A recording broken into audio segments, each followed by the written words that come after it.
What's up guys, Pete here from the Sunday Drive, and today we're replacing the calipers and rotors on my 2006 Honda Accord, so if you're interested, stay tuned.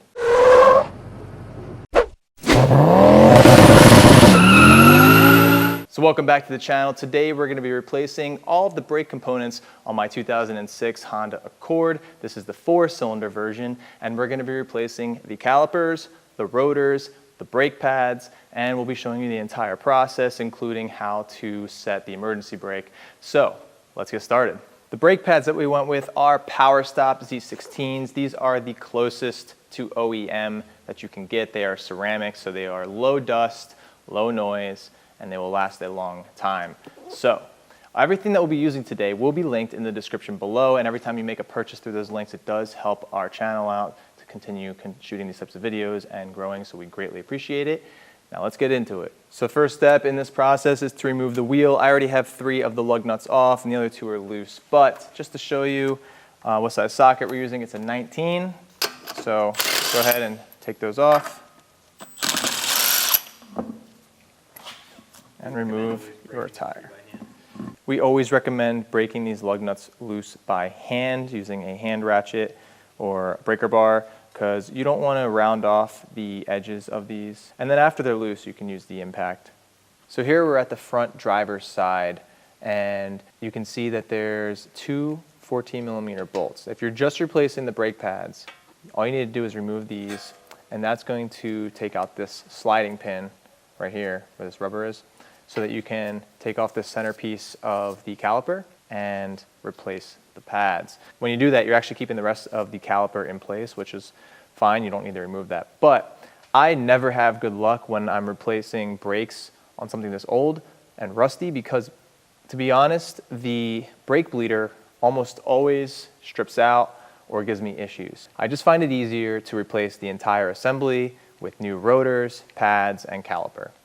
Since we're not going to be reusing this caliper, I'm going to first remove the brake line over here. If you don't do this and you're just replacing the pads, you can just zip tie the caliper out of the way so that it's not hanging on the brake line, because you don't want to apply a lot of force to it. So first I'm going to remove the brake hose, and what I do is use these clamps, which we'll have linked in the description below. And as you can see, there are multiple variations of them, and they come in different configurations so that you can use them on your application. For me, I need the seal on either side because I'm removing a banjo bolt, and this will stop the leaking. But in case there is leaking, if you look at the floor, we're using some pig mats, which we'll also have linked. And these are really great for absorbing a lot of fluid, brake fluid, coolant, oil. We use these all the time at the shop. So if you need something like that to keep your floor clean, check those out. So let's go ahead and remove this brake line. Very good lighting.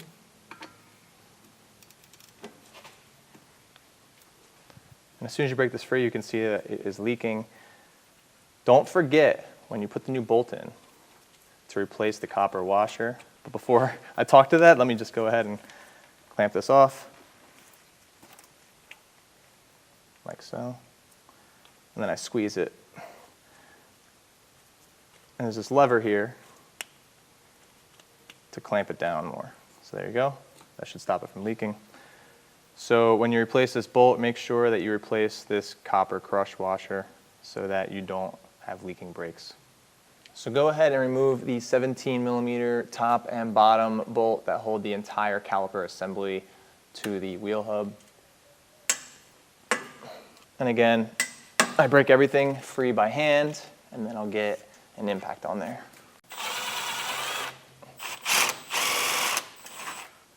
And go ahead and remove the entire caliper assembly, and as you can see, there's another crush washer. So there's actually 2 crush washers for this banjo bolt. You need both, or else your brakes will leak and you won't be able to stop.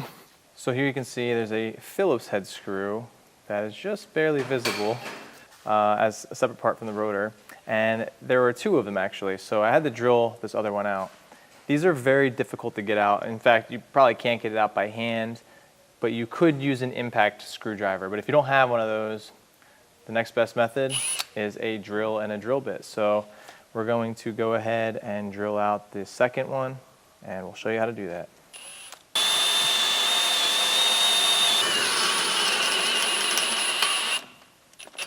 And there you go. You never know what could happen here. Sometimes the drill bit will just explode and shrapnel will go everywhere. Sometimes this will fling off. You gotta wear eye protection in this situation because it's very common to be hit in the face with metal. All right, next up, let's get this thing off. Now, I never recommend hitting a rotor with a hammer if you're going to reuse that rotor. It could easily crack or shatter. We've had rotors explode. There's actually a video of my truck where like a quarter of the rotor just broke off. The circumstances were a little bit different, but moral of the story is don't go beating the crap out of a rotor you want to save. But in this situation, it's trash. So first I'm going to see if just hitting it on either side will loosen it up. And if not, I'll have to get a little bit more aggressive. I'm also going to use the rubber side at first, just because, you know, let's try to like escalate slowly. And if you're on jack stands or just the jack, which I don't recommend being on just the jack, always use jack stands. Be sure it's very stable. You don't want the car falling off, and then you'd be really having a bad day at that point. All right, so it's really not moving. Now I'm going to take a hit from the back and see if that helps at all. So as you can see, it still hasn't budged. So I'm going to try now is hitting it with heat, and let's see if that works any magic.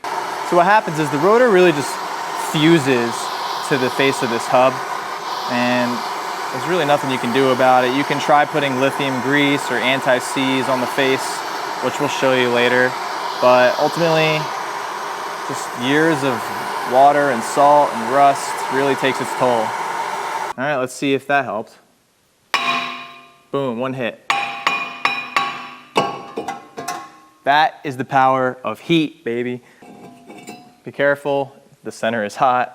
The outside dissipates the heat pretty well, so I can actually hold this. Now, where I had to drill out those screws, it's not perfectly flush. So what I'm gonna do is just make sure I line up the new rotor so that these holes line up again, and then I don't have to worry about it not sitting flush. And while we're in here, let's hit this with a wire brush just to clean it up a little bit. Any loose, flaky rust that might eventually fall off and wedge itself between the rotor and the brake pad. Don't want that happening. Next, we'll apply some white lithium grease. Will this make a difference? The jury is out, but you might as well make an effort. Next time I go in to replace these, I'll probably forget if I even put white lithium grease on here, or I might not even own the car, to be honest. So I'm going to put this on here. Hopefully this makes the job easier for the next owner. And I'll clean it off the threads later so it doesn't affect the torquing at all. Okay.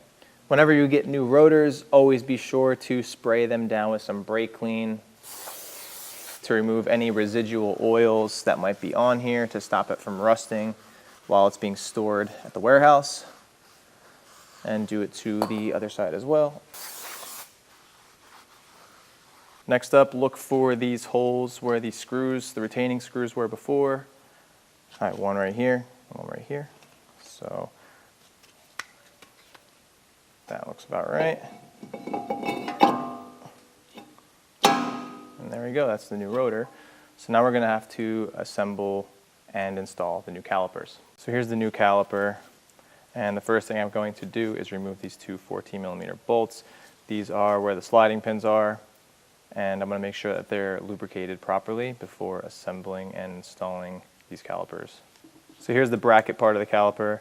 You can actually bolt this up to the car first, and then you can slide the pads in from either side. So we'll show you that method, just so you know.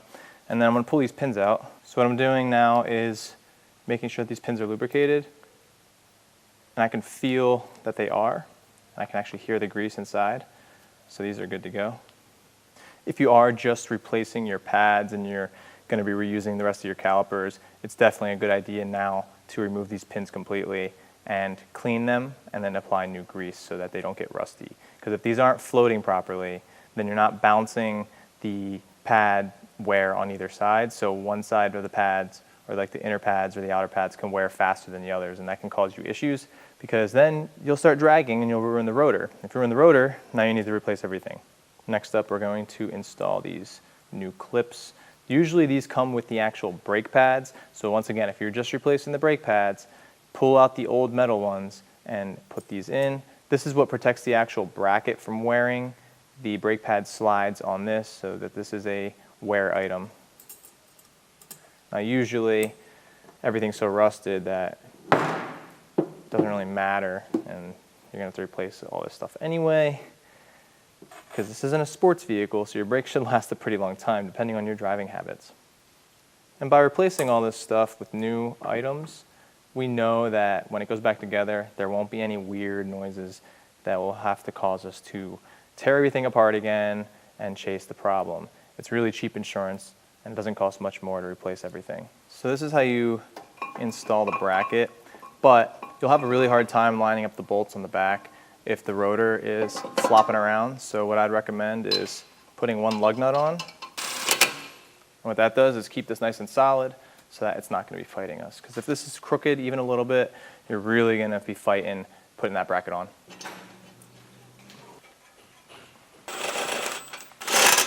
And go ahead and torque these down to spec. Next, I'm going to apply a very small amount of lube to these. So I'm going to put just a tiny bit on there, and then it will be pushed on when I put the pad on. As long as you don't get it on the rotor or the brake pad, it won't hurt you. Next up are the pads. Also, again, make sure you get no contaminants or grease on here, or else they won't stop properly. Pause for a second, Lou.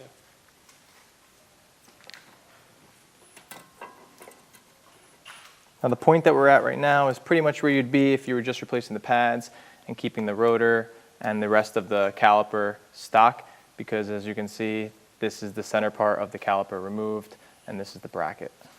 Next up, we're going to install the center part of the caliper. If you're reusing the old one, you'll have to push this piston back in, because as the brake pads wear and they become thinner, this piston needs to come out more. And as you can see, there's a piston only on one side. Some brake calipers will have pistons on both sides so that they evenly distribute the force on both brake pads, but that's why they have these floater pins, so that this can kind of move back and forth and allow equal force on the inner and outer pads.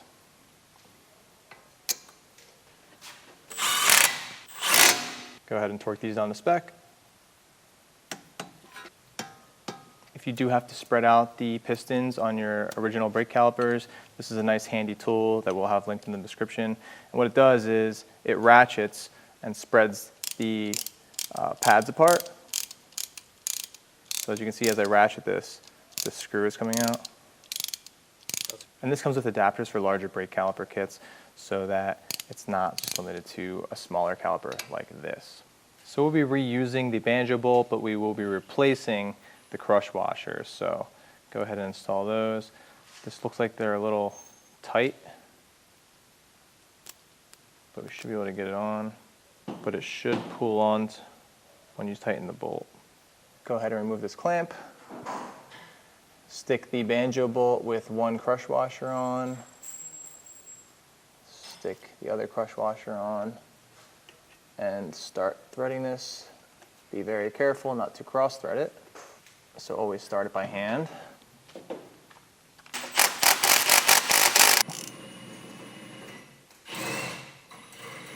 There you go, that's how you replace the front brakes on your Accord. Now we're going to go ahead and do the backs. So the rear caliper is also part of the emergency brake system. Sometimes the rotor will have a drum brake inside of it, but on this car, it's sharing the piston from the main caliper with the e-brake. So it's a little bit easier to remove and install. The first thing you need to do, though, is remove this clip down here. So you get a flathead screwdriver like that and give it some taps. Pull this out. Next, we can disconnect the cable from the actual caliper. So let's go ahead and do that. Next, you'll need to break this part free from the caliper. There we go. And it actually has a flat spot. You might not be able to see it on camera, but right there is a flat spot that holds it from rotating. All right, same deal. We're gonna first remove the brake line from the caliper. Have your clamp ready. And again, be very careful not to forget to remove the old crush washer, because if they're doubled up, you won't get a good seal.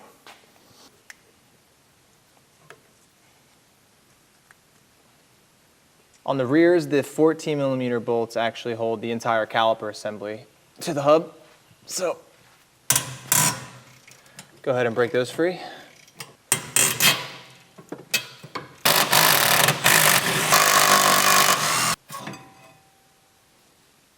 So as you can see, this brake pad is extremely thin. The car was squealing at all speeds, and when I was applying the brakes, I was getting a lot of pulsing. So that was what alluded to me needing to change the brakes. As you can see, again, these rotors are very thin as well. Now OEM, they're pretty skinny, but this one in particular is very worn down, and the pad is basically metal on metal. I've already gone ahead and pre-drilled these set screws out, so all I have to do now is remove the rotor, and I'm gonna preheat it too, so I don't have to fight it.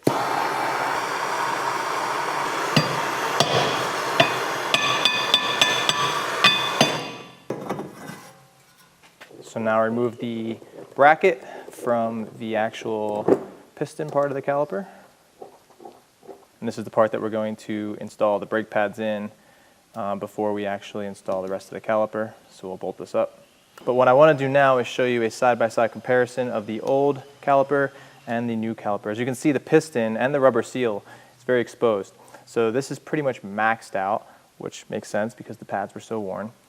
This is what it should look like new, and when you reset them with new pads.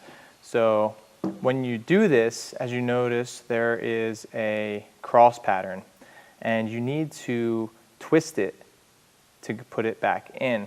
Part of that is because, well, the main reason actually, is because of the emergency brake system. So this will continually ratchet out as the pads wear, so that the e-brake will always make a good clamping force on the rotor. So unfortunately, the tool that we would normally use here doesn't actually fit because this is so extended out. Let me just get this set up real quick. So I can kind of get it to sit where it should work, right there. But I can't actually rotate it because the cube is hitting the outer part of the caliper. If this was in a little bit more, it would work fine. So if you're in this situation, you might need to find a different way to apply a force and set this back in. There are other tools that will do similar things and will be lower profile. So let's go ahead and install our new metal pieces. This one that's shaped like a fighter jet from Star Wars goes into the actual caliper. Just clips in like that, and this applies some springing force right here. Next we have these two pieces right here that will go onto the bracket part. Clip those in like so. It's pretty much self-centering, so there's not too much difficulty installing these. Okay, and let's put this on the car.